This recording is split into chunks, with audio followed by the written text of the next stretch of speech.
I know, we're going to have the video. All right, this is Saturday. The AP test is Wednesday. And we're going to start by going over post-World War II things. And then we're going to just take questions from the people that are here. So here's where I want to start. I want you guys to draw a timeline from 1945 to 1975.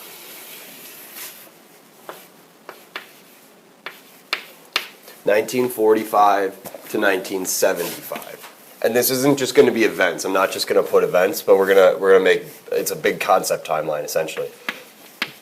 This would be something that you really should have down pat by the time you go into the AP test. I think you guys could absolutely nail a free response essay or even a DBQ if it had to do with post-World War II and Cold War things, okay? So here's what I want to talk about. Hey, Brady. In 1945, who's the president that's going to take over after FDR dies? Truman. Truman, okay? So Truman, you need to know. FDR dies, and Truman becomes president. We know that Truman immediately has to make this decision about the atomic bombs, right? So here's what I'm going to do is I'm going to try and break this down into what the policies were that you should associate with each president. So we have Truman here, and there's two policies I want you to associate with him. The first one is his foreign policy. What is Truman's foreign policy? What is the general strategy Truman pursues when the early Cold War is starting up? It's containment, yeah. So on the Cold War end, it's containment. It's the one word. And something we didn't talk a lot about, but a term that I want you to know as far as his social or domestic policies is what he calls the fair deal. Does this ring a bell at all? Did we talk about this at all? Or no? Might have been in the reading. It's the fair deal. It's kind of like an expansion of FDR's New Deal type programs. The reason we didn't talk a lot about the fair deal is because of the fact that almost all of his fair deal proposals get shot down by Congress. Yeah. So he takes it from Kennan, yeah. So this containment idea is developed by his Secretary of State. Not his Secretary of State. Secretary of State's George Marshall. The containment policy is developed by Kennan or Keenan, however you say, who is the ambassador to the Soviet Union. He's a U.S. ambassador to the Soviet Union. Very, very, very familiar with the Soviet Union and a bright guy. And he says basically that his theory is that the Soviet Union is expansion-minded. They want to expand their influence, and they're going to be aggressive. As opposed to fight them head on, let's just contain where they're going to try and influence these communist regimes and contain it at the heart of it. This containment there's several examples of like how containment looks. One of them is the Truman Doctrine. Do you guys remember that? The Truman Doctrine is can someone tell me where? Brendan, do you remember? Yeah, the Truman Doctrine is when Truman sends money, and Congress okays this, money to Greece and Turkey to help oppose communist influence that is rising and gaining support in Greece and Turkey. After World War II, both these countries are in danger of being basically the Communist Party in each of these countries are gaining influence, and we don't want that to happen. So that's the Truman Doctrine. Another example is the Marshall Plan. Do you remember this? Yeah, this is billions of dollars to 16 different countries throughout Europe. The Marshall Plan is going to be hugely, hugely, hugely influential in rebuilding the economies of Europe after World War II. And, what do I want to say? So this is a big word. Fostering economic interdependence between the U.S. and Western Europe. Let me say that again. So it helps rebuild the economies and rebuild the countries themselves. And it encourages or fosters increased economic interdependence, meaning we're trading more with Western Europe. Do you know, what do we call, All those European countries that work together economically, what are they called today collectively?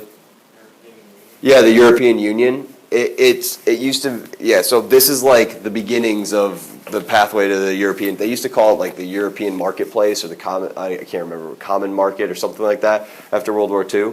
And this is, the Marshall Plan is the fuel that's helping progress this, okay?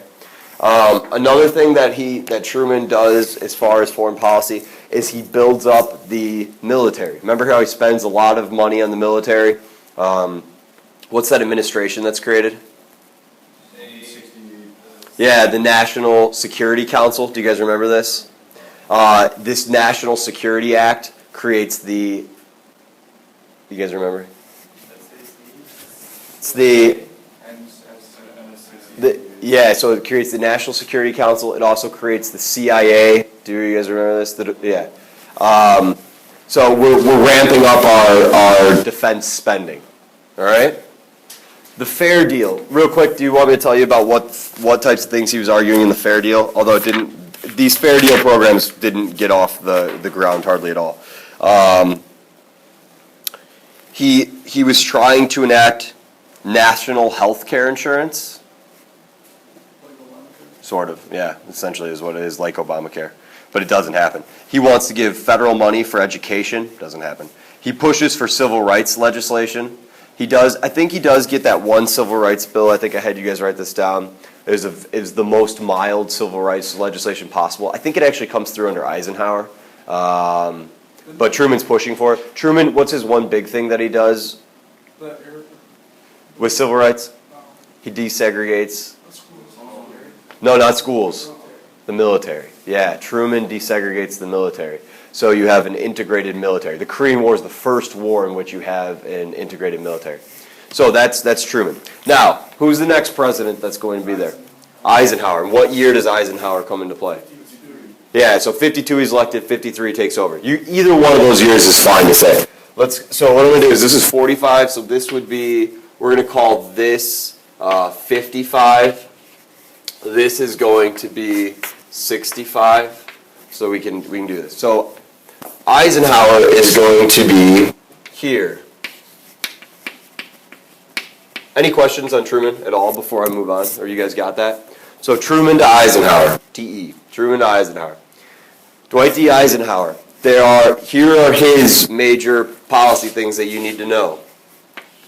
His Cold War policy. What's this policy that he takes? This approach. No, that's his stuff he's doing inside the country. Or the Cold War stuff. For Eisenhower. Just with the Air Force? Yeah, it's with the Air Force. What is this all part of? This strategy of massive... retaliation. Yeah, you remember this? Massive retaliation. Massive retaliation.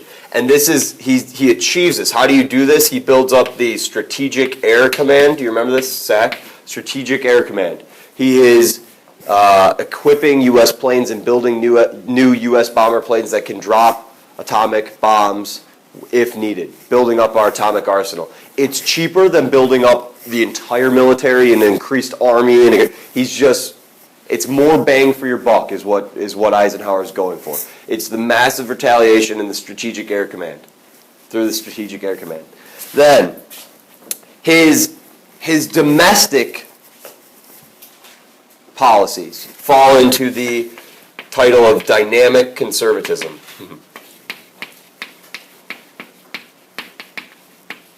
Dynamic conservatism. And mostly he wants to cut back federal spending, like he wants to reduce the debt the government's in. He wants to be conservative with people's money, the economy, that kind of stuff. It's a more pro-business approach. This is during the time period. Remember, around here is when we start our economic boom. So we are booming and having a lot of economic prosperity through the 50s. This is this whole time period during Eisenhower, the consumer culture that's going on. We have people buying TVs, suburban living is increasing, the amount of people living in suburbs.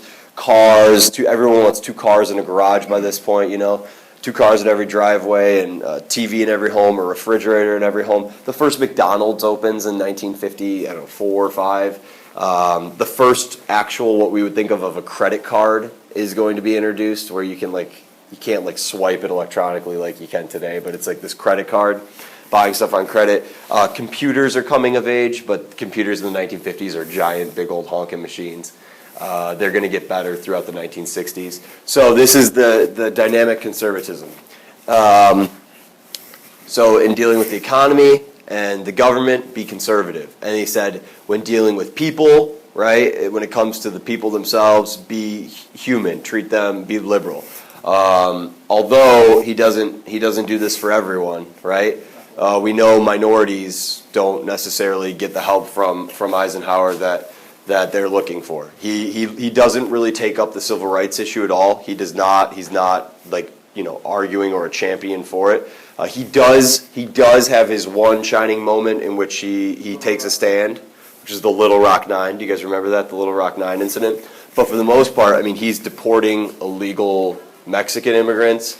He is basically trying to pursue a much more hardline policy with Native Americans. He lets the Supreme Court take the stand. The Supreme Court's going to be led during these years by a guy named Chief Justice Earl Warren. You should probably know that guy's name. He's Chief Justice Earl Warren, Warren, Warren. He is the one that's going to be the Chief Justice for the Brown versus Board of Education decision in 1954. He's going to be the one that goes back and leads the Supreme Court and writes the opinion in the 1956 when they relooked at Brown versus Board and said you got to start desegregating schools. So that's Eisenhower. Kennedy takes over in what year? It's real easy to remember. This is all part of the curse. 60, yeah. So 61 is when he becomes president, but he's elected in 1960. So here is Kennedy.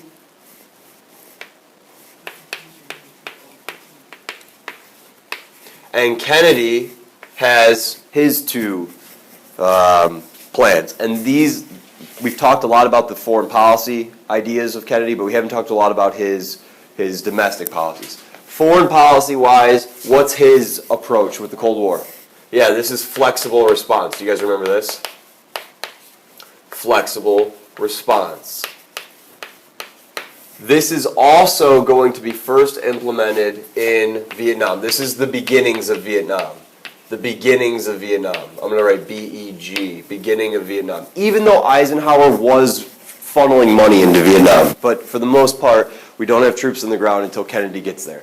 Kennedy, by Kennedy's first 2 years there, we're going to have like about 15,000, just what he calls advisory troops there. Does that make sense? We're not really in a combat role, more of an assistive role and just advising. But South Vietnam is slowly deteriorating. And by the time 1963, 1964 roll around, it's bad there. It's chaotically bad.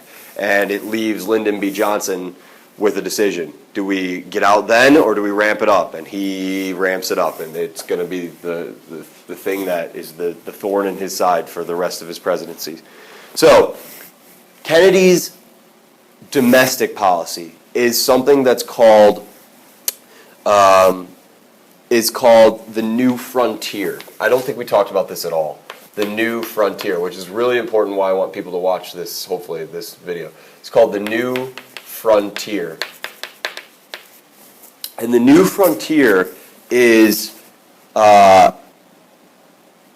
a set of broad policies that Kennedy wants to pursue that include civil rights stuff, money for education. It's just like a bunch of social changes. Let me read you all of the ones that it covers. Here we go. The New Frontier. It called for aid to education, federal support of health care for old people. You guys know what it's called when old people get health care for free? Medicare. Have you heard of this, Medicare? And what do we call it when poor people get health care? Medicaid. Have you heard of this? This is he's arguing this. And they're going to be carried out by Johnson. This is when Lyndon B. Johnson's going to be the one that continues Kennedy's programs. So, federal support of health care, urban renewal, like putting money into urban centers, because remember, we're losing a lot of this through this whole white flight where people are moving out to the suburbs, white folks are, and civil rights. He starts saying that he's going to start publicly championing and supporting civil rights. You need to know Kennedy is loved and remembered by Americans, even to this day, for his ideals. He didn't himself enact a whole lot of changes, but he put it on the agenda. And Lyndon B. Johnson follows through on a lot of these new frontier policies, but Kennedy's the one who's going to propose and really start getting support for them. Does that make sense? So again, civil rights, federal money for education, and federal support for health care. So these are all three things that are going to be there for Kennedy's New Frontier. Kennedy dies in 1963. This is an important year. 63 is when Kennedy goes and LBJ, Lyndon Baines Johnson, comes in. And Lyndon B. Johnson has his own two words that I want you to be absolutely associate these words with this two guys. Any questions so far, by the way? At all? Yeah, Connor. They're like Democratic, or the Democratic Party wants to enact reforms for poor people and stuff, right? Yeah. Is that kind of like a trait? Isn't that kind of like socialism? So the question is the Democratic Party. What are they trying to do? What policies are they trying to pursue essentially? Yeah. You got to just think in general, right? Republicans tend to be smaller government. Democrats tend to be more support and bigger government. I wouldn't call all Democratic policies socialist policies by any means, but some of them, like federal health care for old people, that is a federal program that has socialistic characteristics. Does that make sense? And yet the Democrats are fighting communism. Yeah, absolutely. So yes. Here's the difference. Communism, the reason we're fighting so adamantly and vehemently against communism is because of how we oppose that government's relationship with the economy. Healthcare is one thing. That's like a social issue, right? Our government's not taking over, entire industries within the economy. We are all about, competition and private economy. But the Democrats, and this has played out ever since then, the Democrats is, okay, what social issues should our government help us out with, right? So healthcare is a big one. Education's a big one. It's a big debate. Natural resources, the environment is a big one. Does the government have a role in that, or should the government not regulate that? That's all important stuff. Okay, so LBJ's, that's a good question though. Did I answer it? Yeah. LBJ's, two words that I want you to associate with is the foreign policy is dominated by the Vietnam War. It's an escalation of the Vietnam War. Escalation of the Vietnam War. Escalation of the Vietnam War. The word that, and I can explain this to you, hopefully you guys will understand this. The word that you associate with this is the Americanization of the war. Americanization of the Vietnam War. He's the one that's going to start sending more and more and more troops to Vietnam. He ramps up U.S. involvement. He takes the Vietnam War and takes it from a war that is being fought primarily by the Vietnamese, or the South Vietnamese more specifically, to a war that is going to be fought primarily by American troops. Does that make sense? I'll give you an analogy from today. Our wars in the Middle East, in Iraq and Afghanistan. I'm going to use Afghanistan as an example. When we go to war in Afghanistan, the first part of the war in Afghanistan, American troops are primarily fighting, right? It's an American war. Right now, we're in the process of trying to train Afghan soldiers to take over the primary role of fighting. The U.S. is now going to a support role, and then the ideal is we're going to be out of Afghanistan in a couple of years, and we can have our hands off and say, okay, look, we trained them, we gave them money, we told them how to do this. Now the Afghans got to fight their own war and weed out terrorists and the Taliban and insurgents and that kind of thing. In Vietnam, it's kind of opposite. We originally tried to help support them with money and aid, and okay, now we'll have a couple support troops on the ground and military advisors, and then all of a sudden it starts ramping up and it becomes more and more Americanized. And it gets up to a point where we have over 500,000 soldiers in Vietnam by the time Johnson leaves office. So we have 500,000 soldiers in Vietnam by the time Johnson leaves office. And Nixon's going to get elected in 1968, and he gets elected on this platform that I will get us out of Vietnam. He calls it peace with honor. I will get us a peace with honor, and I will start Vietnamizing the war. I'll take American troops out, and we'll start training Vietnam troops again. And the thing is that doesn't work. We do get out of the war, but guess what happens? The South Vietnamese are not capable of fighting without U.S. support, and Vietnam's going to fall to communism. Saigon falls, which is the capital of South Vietnam. Yeah. So, never mind, I forgot what I was gonna say. It's only really important after that. It's okay. You'll remember. Yeah. Let me say that again. Nixon, I'll start from the beginning. Kennedy starts ramping up the advisors that are there, the military advisors, although some of them are clearly shooting and supporting. Johnson's going to be the one, Lyndon Baines Johnson's going to be the one that really ramps up the Vietnam War and America's involvement. He is putting troops and Americanizing the war. He does this throughout from 1964 to 1968, and by 1968 we have 500,000 troops there. Nixon gets elected in 68, and his primary goal is to Vietnamization, or like putting less troops, less American boots on the ground in Vietnam, more South Vietnamese fighting their own war. Does that make sense? Yeah. So are we fighting like the Vietnamese communists, or are we fighting from Soviet Union support? Oh, good question. We're not fighting the Soviet Union. In the Vietnam War, we are fighting two groups of people. The North Vietnamese, right, called the North Vietnamese Army, the NVA. And we are also fighting communist sympathizers in South Vietnam. Those who live in South Vietnam that don't want the American troops there, nor do they want the American-supported government in South Vietnam. Those people are called the Viet Cong, the VC. Have you ever heard of that term before?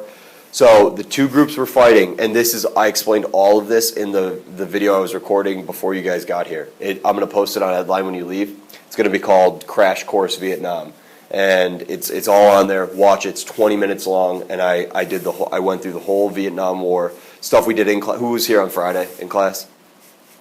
I just briefly recovered what we did on Friday, and then I went through the whole thing and explained, the sides and the involvement. So if you watch that 20-minute video, it would be very, very helpful for you guys to do. So Americanization, the domestic stuff, what's going on at home. This is the heart of the civil rights movement going on right now. The civil rights movement is ramping up just as Vietnam is ramping up. That's why they call this the Stormy 60s. He takes Kennedy's New Frontier ideas and coins it as, there's two words actually that you need to know, or two phrases. One is he calls it the Great Society. His policy is called the Great Society, in which he wants to make these dramatic changes within society, and he actually calls for what he calls a war on poverty. Have you heard that before, the war on poverty? This is Lyndon Baines Johnson, a war on poverty. So, things that you can associate with the Great Society. I'm gonna read these off to you guys.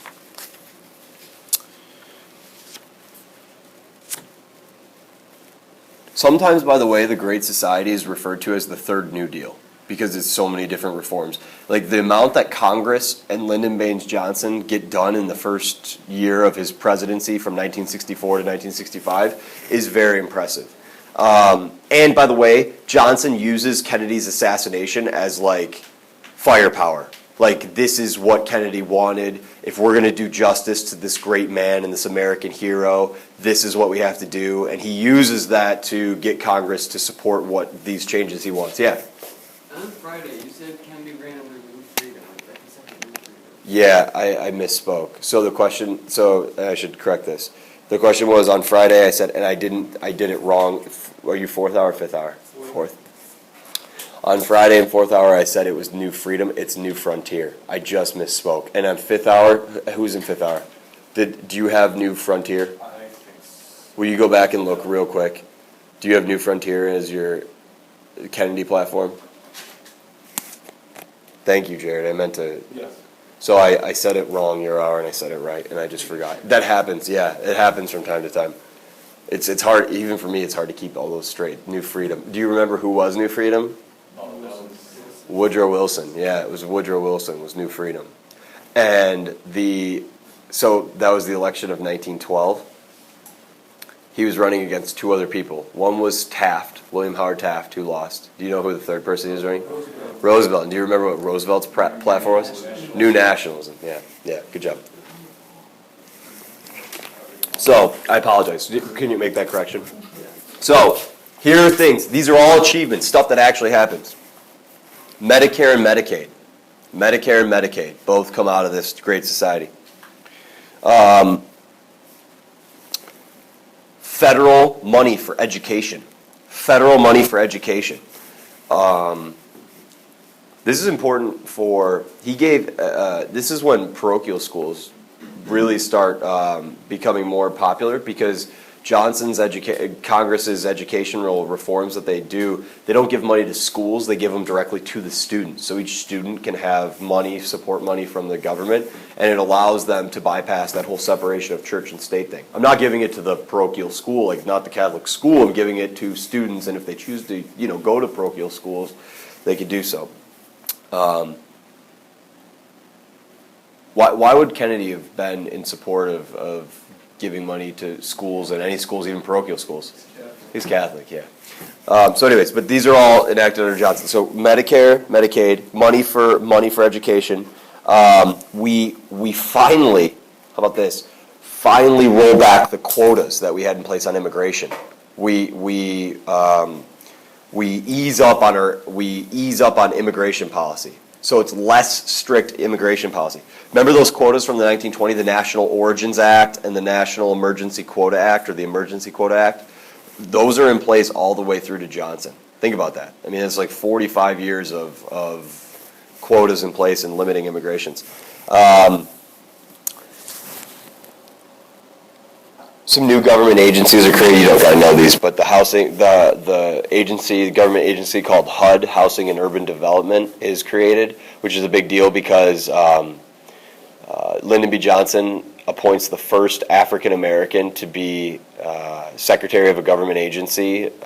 First African American to be appointed. What's his title? It's not a cabinet member. I can't remember. But so these new government agencies are going to be there. And then the big one, the biggest one of the Great Society reforms is the civil rights legislation. There's two. So this is the most important, the two. The civil rights legislation. There's one in 64 and one in 65. The Civil Rights Act of 1964.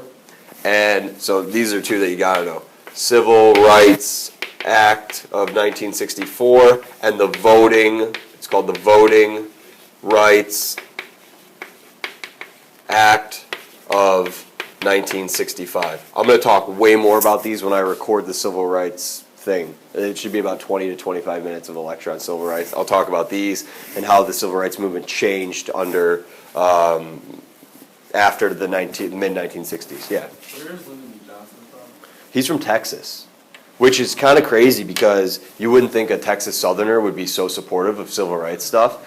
He actually got elected as a very, very conservative senator He was good friends with Franklin Delano Roosevelt.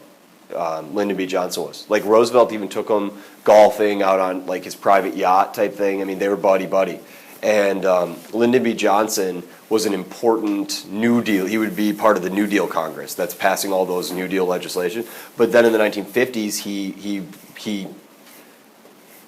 became more conservative. He just was more conservative, and he represented his more conservative constituents, those are the people that you represent. It wasn't until after Kennedy's assassination that he really demonstrated that he wasn't a conservative guy from Texas, and he was pretty liberal, and he supported, to his credit, supported the civil rights movement and pursued all the changes that Kennedy wanted. So yeah, that's a good question. Yeah, they hated each other. Couldn't stand each other. Yeah. They were very, very, very different guys. So, and Lyndon B. Johnson really wanted to become president. And then when he got to be president, the Vietnam War totally just ruined his hopes and desires for everything he wanted to do. Yeah. So if he didn't like Kennedy, then why did he go So- off a platform like Um, for Kennedy? I think that's a great question. So the question is, if he didn't like Kennedy, why support Kennedy? Why support Kennedy's programs, essentially? I think he agreed with them on the civil rights stuff. And the other thing is that the civil rights movement, aside from what the government was doing, was in the spotlight. He had to act on it. So when Lyndon B. Johnson takes over in 1964, right, this is just after, so 63 is when Kennedy is assassinated. This is just after Martin Luther King's March on Washington and the I Have a Dream speech. You have, in 1964 and 63, you have a bunch of marches in places like Selma, Alabama that are getting, you guys have seen you've seen the civil rights videos of like the police spraying the fire hoses. This is going on in the news. You have a bombing of a church in Birmingham, Alabama, in which 3 little black children are killed, 3 girls that are attending Sunday school. And their Sunday school lesson was, and they play this up in the newspapers. Their lesson for the Sunday school day was the importance of forgiveness and kindness. And then a bomb goes off by a KKK member and kills these 3 black children. Have you guys ever heard of Condoleezza Rice? Did that name ever? I won't go into it because I don't. But one of the girls was like her best friend. I mean, it's front page news. It's going on in the United States. So he had to take a stance, and I think he did support Kennedy, and so he does pursue the civil rights legislation. Okay, so those are the 2 things with Kennedy, Johnson, Great Society, and Americanization of the Vietnam War, and then 1968 is Nixon, right?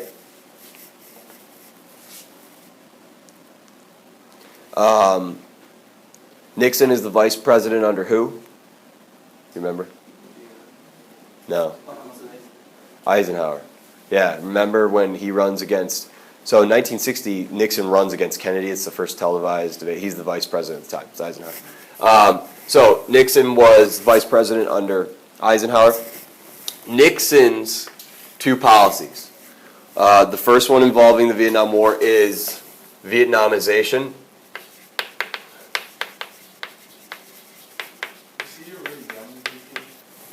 Nixon was pretty young, yeah. Mm-hmm. Vietnamization of the Vietnam War. Getting the U.S. out of it, peace with honor. Although the Vietnam War is not done with in the late 60s, not even close. Watch the Vietnam War lecture I recorded and you'll see what I'm talking about. And the last thing that I want you to associate is not necessarily a term, but Nixon, the election of Nixon is the start of something that's going to carry over into the 70s, which is a new tidal wave of conservatism. Back to conservatism. It's a rise in conservatism.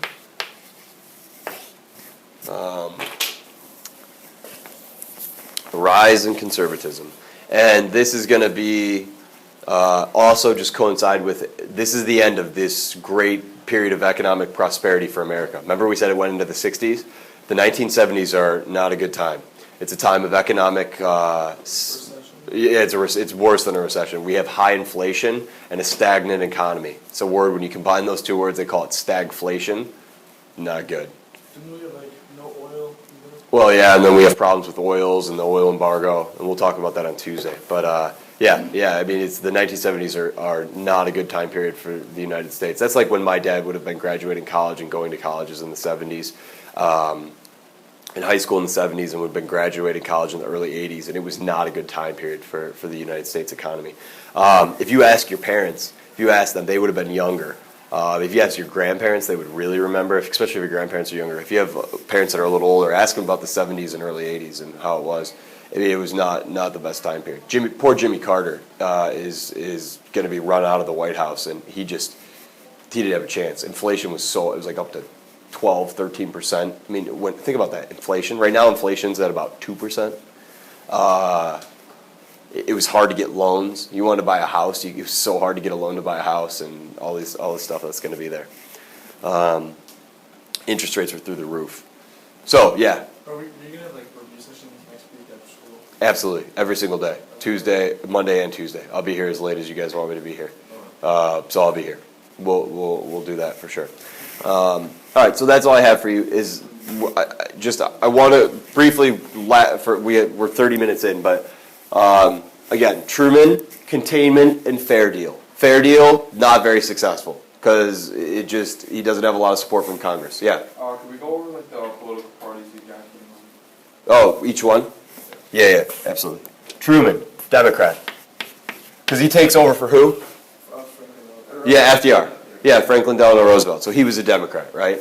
So if we go back, we can even go further back. But Truman's a Democrat, containment, fair deal. Eisenhower. Anytime you see conservatism, you're probably talking Republican. Anytime you see stuff that's like, more government involvement and more reforms, it's mostly Democrat in this time period. So, Truman, Democrat, Eisenhower's Republican. Eisenhower, remember, is a military guy. He's a military general, World War I, World War II. He's a military conservative guy, but he's got a softer side and a soft spot. He's not like a hardcore conservative, small government, but he's trying to spend less, but also pursue the Cold War policies. Kennedy is a Democrat. Kennedy's elected in 1960.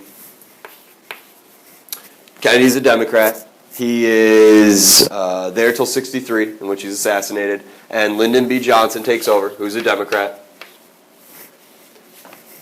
LBJ, that's real quick. Eisenhower, the two words are massive retaliation and the Strategic Air Command, and his domestic policies can be lumped into this dynamic conservatism. Kennedy, flexible response, new frontier. LBJ, the escalation of the Vietnam War, Americanization of the Vietnam War, and the Great Society. This was pretty successful. A lot of policy changes going on that still are around today. And Nixon is going to be a Republican.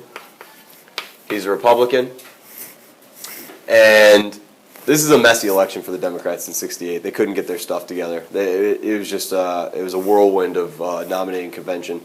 It was the Democrats that year. They held their nominating convention, their Democratic convention in Chicago. They had to call the police in. It was bad. It just got out of control.